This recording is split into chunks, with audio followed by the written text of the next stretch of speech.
L'idée de la pose de cette première pierre, ce n'est pas juste une satisfaction personnelle, c'est aussi de dire à l'équipe qui va me succéder, le travail est en cours, il ne faut pas l'arrêter. L'idée germe depuis 2009 et nous avons entre-temps démoli ce bâtiment, le bâtiment recherche où on est actuellement. C'est un vieux bâtiment qui a été mis en service en 1975 et qui était devenu dangereux. En lieu et place de ce bâtiment, nous allons construire le bâtiment vie étudiante. Il faut savoir qu'en Guadeloupe, il n'y a pas de bâtiment vie étudiante. Il y a un espace. Or, ce bâtiment est fondamental pour la vie étudiante. C'est un endroit, un lieu où ils se rencontrent, où ils échangent, ils voient les étudiants étrangers. Un endroit où ils se construisent.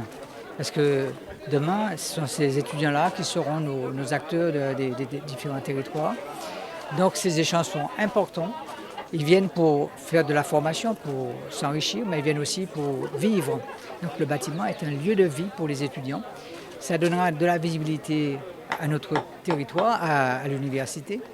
Ça permettra aussi à d'autres étudiants qui sont ailleurs de choisir notre université pour venir en mobilité, par exemple.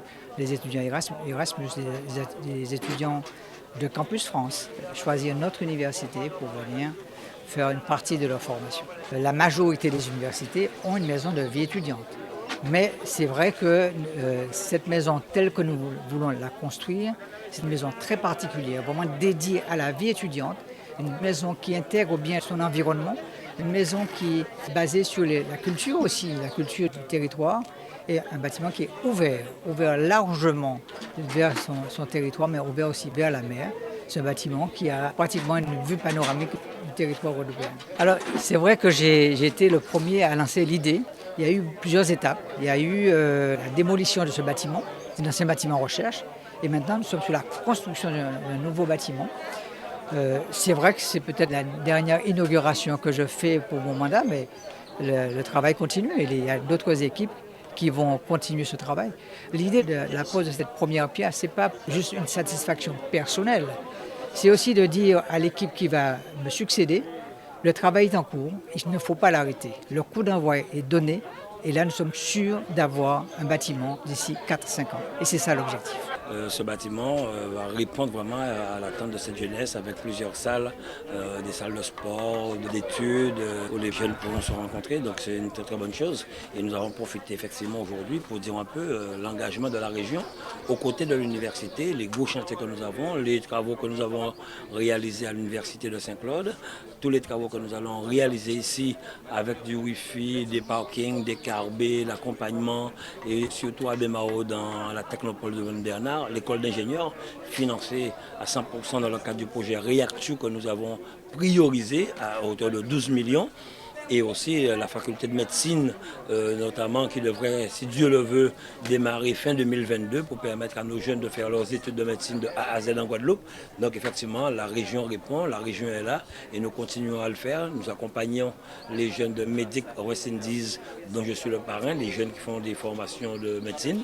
Donc voilà, la région prend c'est vraiment toute sa place pour accompagner la jeunesse et répondre à l'attente de la jeunesse. Nous avons aussi des lycées qui sont en construction, notamment la deuxième tranche de Bainbridge. Les études sont lancées pour le lycée GRT Archimède à Moronalo, la rénovation de la plupart des lycées en Guadeloupe, parce que ces jeunes qui sortent des lycées se rendent ici ensuite à l'université. Et comme je le dis, c'est depuis le plus jeune âge, la maternelle, l'école primaire, le secondaire, il faut effectivement donner les moyens à notre jeunesse de manière à avoir un cursus scolaire convenable pour arriver à l'université, sortir par la suite et créer leur avenir.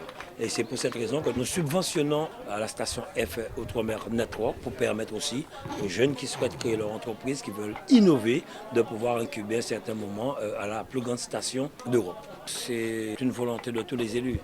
Mais des fois, il faut avoir les moyens. Mais on se donne les moyens, on les accompagne, on force les choses de manière à leur permettre de rester ici, de créer leur entreprise, quels que soient les dispositifs que nous avons mis en place pour pouvoir accompagner les jeunes. Car comme on dit, c'est vrai, il faut rester ici, il faut vouloir rester. Toutes les entreprises, toutes les collectivités ne pourront jamais recruter tout le monde, mais si on les accompagne à créer leur entreprise, à innover, je pense que ce sera un grand pas pour l'avenir. Il faudrait qu'on aille là, permettre à nos jeunes d'innover. Je me donne les moyens, je les accompagne, je sais ce que c'est, j'aime la jeunesse naturellement. J'ai été dans tout, la culture, le sport, le social, j'accompagne, je continue à accompagner tant que j'aurai de la santé.